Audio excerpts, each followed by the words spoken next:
CapCut? It's one of the most downloaded video editors in the world, and yet, if you scroll through Reddit or YouTube comments, you'll see complaint after complaint. People say it's buggy, overpriced, inconsistent, and missing key features. And still, millions of creators open it every single day. So, what's going on?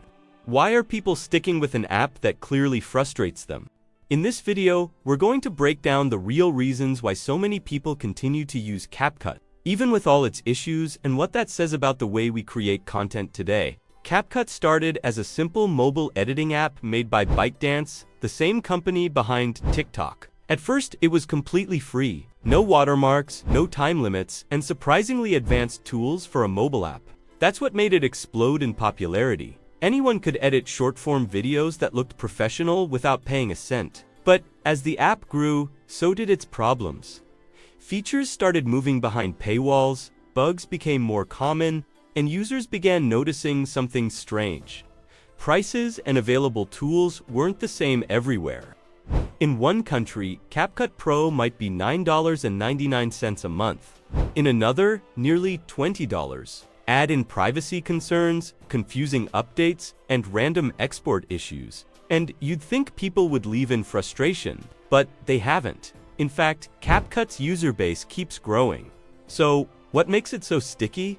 The first reason people still use CapCut is its simplicity. Literally, CapCut is fast, lightweight, and easy to use. You can open the app, drag a few clips, add text, effects, and music, and you're done in minutes.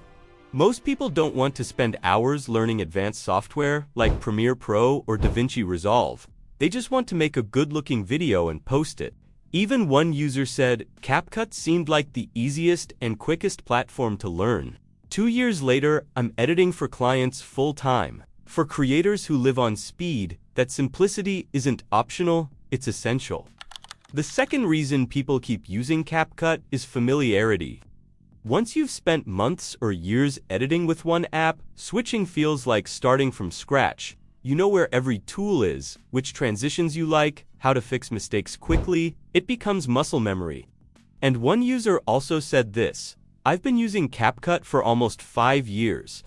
Even when I try other editors, I end up coming back to CapCut for quick edits. That's the comfort zone effect. People don't want to lose their rhythm. CapCut's ecosystem of templates and presets makes it even harder to leave. It's built for routine. So even when users get annoyed by bugs, privacy, or updates, most don't quit, they just adapt. The third reason people stay with CapCut is value. Even with the Pro plan, CapCut still gives away more for free than most editors. You can trim, color grade, add filters, effects, and even use some of the AI tools, all without paying a cent. When you compare that to Adobe or Final Cut, which cost hundreds per year, CapCut feels like a bargain, even at a few dollars a month. That affordability makes it accessible to students, small creators, and anyone editing on their phone. It's not just an app, it's an entry point into content creation. The fourth reason people can't leave CapCut is how tightly it connects to social media. Since ByteDance also owns TikTok, CapCut is built for short-form video. You can edit, export, and post directly. No resizing, no extra steps. Then, there are the templates, thousands of them. Trending transitions, viral styles, ready-made effects. Just plug in your clips and you're done. For creators chasing trends or managing daily uploads, that's gold. CapCut makes professional-looking edits possible in minutes.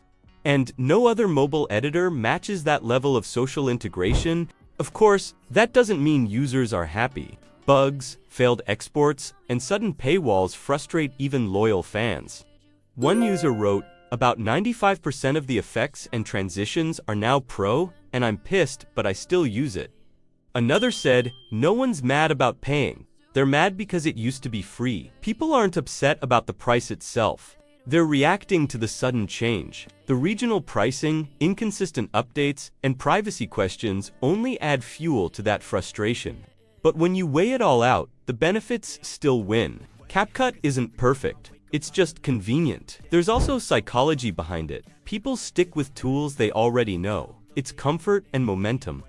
For creators, switching editors means slowing down. and in content creation, slowing down can cost views, clients, or trends. CapCut has become a habit. Open the app, drop a clip, add captions, export, post. It's predictable, familiar, and that sense of flow keeps users coming back even when the app annoys them. So, when you put it all together, it's clear why CapCut remains so popular.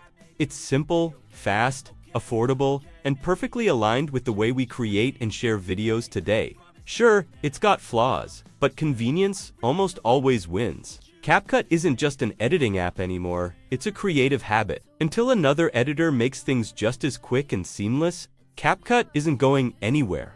So, what about you? Are you still using CapCut, or did you move on to something else? Drop your thoughts in the comments. I'd love to see your experiences from around the world. And if you found this breakdown helpful, hit like, subscribe, and share it with another creator. Because understanding why we use certain tools says just as much about us as it does about the apps themselves.